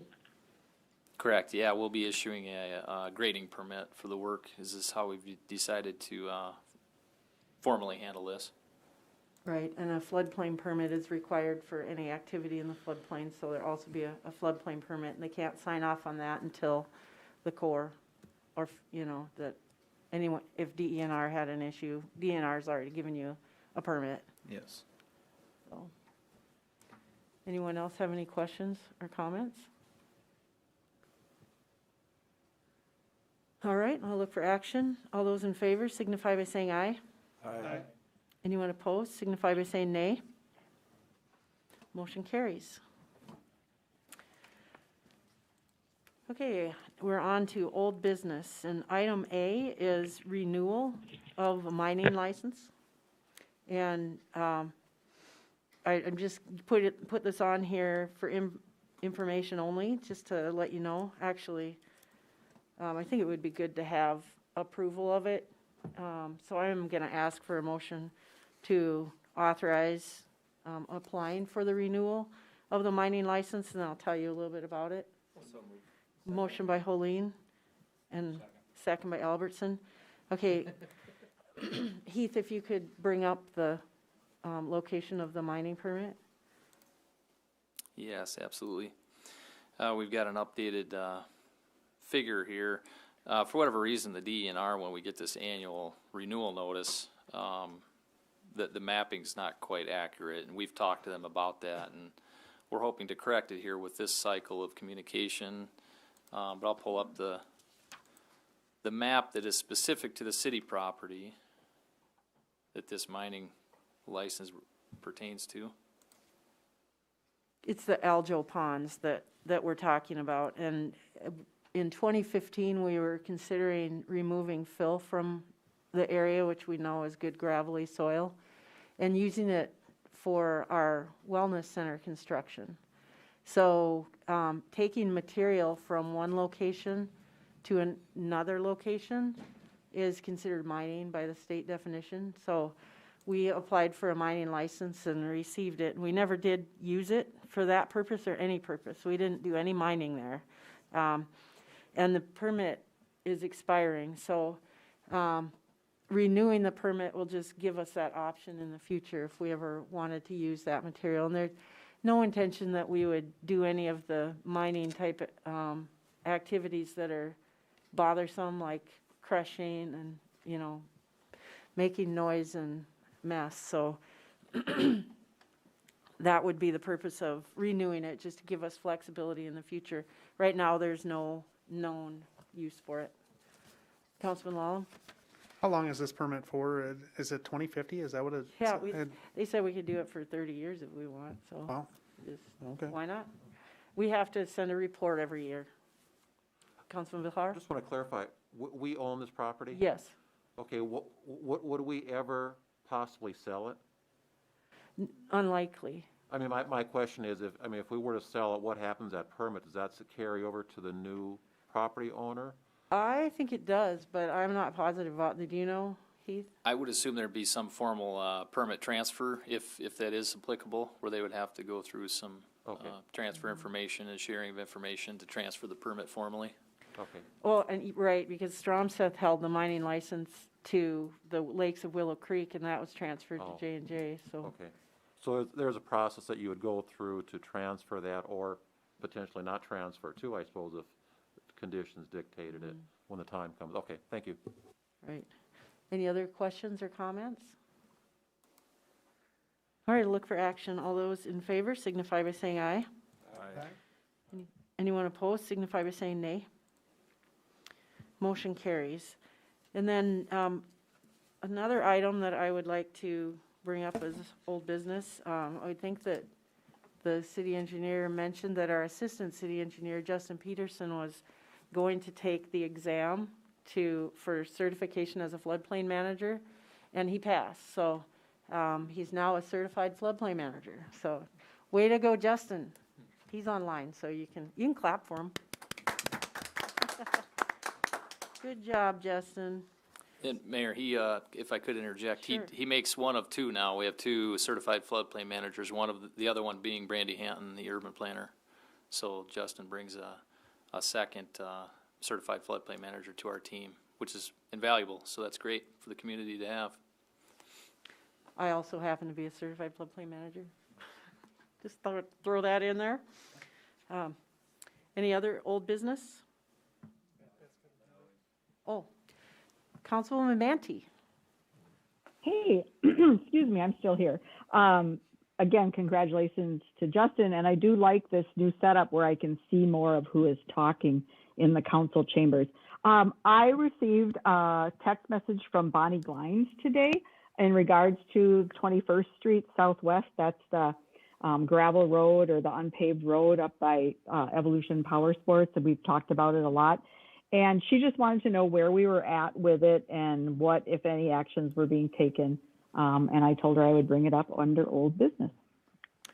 Thank you. Public Works Director, would you like to answer that? Certainly, Mayor. We have been in recent communications with, well, I'll back up one step. You know, we do have the Gravel Roads Committee that hasn't reconvened yet in the recent past, but we aim to do so here in the near future. That's still on our radar to keep that discussion moving with the Gravel Roads Committee, which included a few of the council members and some city staff. Aside from that discussion, we've recently had discussions with potential development along 21st Street in this location that's of concern. Property owners on the west would like to expand, and in order to issue a building permit, the necessity for this road to be paved and built out was discussed with them. The property owners to the east, on the east side of this roadway, have also been brought into those discussions. And that's essentially where it's at. The ball is proverbially in their court to let us know when they'd like to approach the council with additional discussions related to that road and the cost of it. Thank you. Councilman Albertson? Okay, so, Thank you, Mayor. I just have a question with Heath on that. Is that on my term now? Am I supposed to be setting this up? Is that where we are with that? I wouldn't say that, Councilman Albertson. I know one of your constituents or one of the owners in that area have contacted Councilman Albertson as well. Staff is also working with the property owners and would be glad to continue to follow up with them and try to get something scheduled at their convenience. Because the one owner is supposedly is going to be returning back from wintering down in Arizona and is willing and wanting to meet, or did anyway, so I didn't know if you were waiting for me to set that up, because I have had contact with him, and he was supposed to have been here now, but he's not here yet, and so I don't know where that is, but if it's something that I should help with, let me know. And by all means, if you get word from them on a day and time they'd like to meet or discuss things further, whether internally with staff or with the entire council, we can of course work with the calendars and the meetings to schedule that. I think my initial conversation with him is he just wanted to meet with a few people, 2 or 3 council people, you, the mayor, others, because he's really wanting to move forward on this, I think, and so I think the timing is good to get this done. I think that would be great. I know this group of folks out there, they're looking at tires and cars out of alignment and, or whatever, things like that. And it is a mess. It's a lot of mess. And I know Rob has talked about it in the past, what it takes. Like right now, today, it's awful. So he's talked about what it takes to maintain that road right now, too. So I think the faster we could get all of this moving would probably be for both the gentleman that Dan, to express his concern to Dan, and then the folks down there that live there and drive that every day have expressed to me. So it sounds like we're circling around into something that may be a solution. All right. Thank you. Is there any other old business? Oh, I got. Reed. I'll defer to Reed. Okay. Thank you, Councilman Albertson. Report from the ICE Committee. I want to thank every member from the ICE Committee, Councilman Lallam, Villauer, Roby, and Bruce Bueller has been sitting in as the Parks and Rec liaison. And I am happy to report that we will be bringing a proposal forward in the very near future. The mayor has graciously spent a lot of time the last couple weeks talking with us. We're hammering out a plan that I think all of us are behind. And I have asked the mayor, and the mayor has agreed to that this is big enough news for Watertown that we will have a special council session in the very near future, possibly next week. We're still setting a time, but the public will obviously know, and the entire intent behind the special council session will be just the ice arena unveiling. It's been long overdue for the city of Watertown. There's some explanation that's going to be behind it because there's going to be a lot of people who have questions, and we will want to invite all of the public there because the committee has been hard at work for a long time, for several months. And part of that is because we needed to know that we had an answer for pretty much any conceivable question that we could think would be asked. Like, why isn't it here? Why did you do it this way? Why are you financing it this way? And so we have answers for those. And we have a proposal that I'm excited about. The entire committee is unanimously in support of. And the mayor and I have talked about it, and I think we are in support of it as well. And it'll be great news for Watertown. Date to be determined, just to make sure that we want a few people that are going to be integral to the construction, the maintenance, the ongoing operations of the ice arena. We want them to be here at the unveiling as well, because if it's the one thing that we've heard from the public is not only do it, but do it right. And part of that is to know that we have a plan, not only for the construction, but for the ongoing maintenance and operations of it as well. So it'll be great news for Watertown, hopefully. We invite everyone to pay attention, come forward, bring your questions. If you have questions ahead of time, you can email or call me or any member of the committee. And we welcome everybody to rally behind something that the entire community hopefully can get behind. Thank you. Right, thank you. Other old business? Is there any new business? Don't see any. How about liaison member reports? Councilman Vilhauer? I've got a report from our municipal utility manager, Steve Lehner. There's a special board meeting that they had last Friday, and I was not able to attend, but he did pass on an email to me that I think he'd appreciate if I'd share to the community. Our utilities buys our electric power from Missouri River Energy Services, and they had a significant rebate that they sent back to their customers, of which we are one of them, obviously, here last year, that the board decided or discussed what to do with that rebate. Watertown share, if I'm understanding the information correctly, was about $1,550,000 was what Watertown or our utility department got back from MRES. And what the board decided at their special meeting last Friday was that they would grant a credit of $120 for our residential and small commercial electric customers. So people will see a $120 credit showing up. I'm not sure exactly when, if it's on the upcoming bill, but in the very near future, presumably, that customers will see on their utility bill. So I just want to pass that word on to the council and the public from our utilities manager. Excellent news. Thank you. That's wonderful. Councilman Hoyer?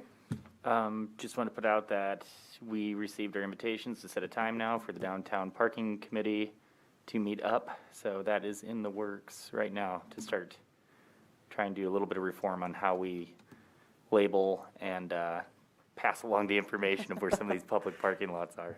Right. Thank you. Any other liaison member reports? Okay, announcements are next, and I have one announcement. The Vietnam Veterans Association Chapter 1054 will be inducted into the South Dakota Hall of Fame, and there will be a special ceremony for that on the middle of April at LATC, so be looking for that.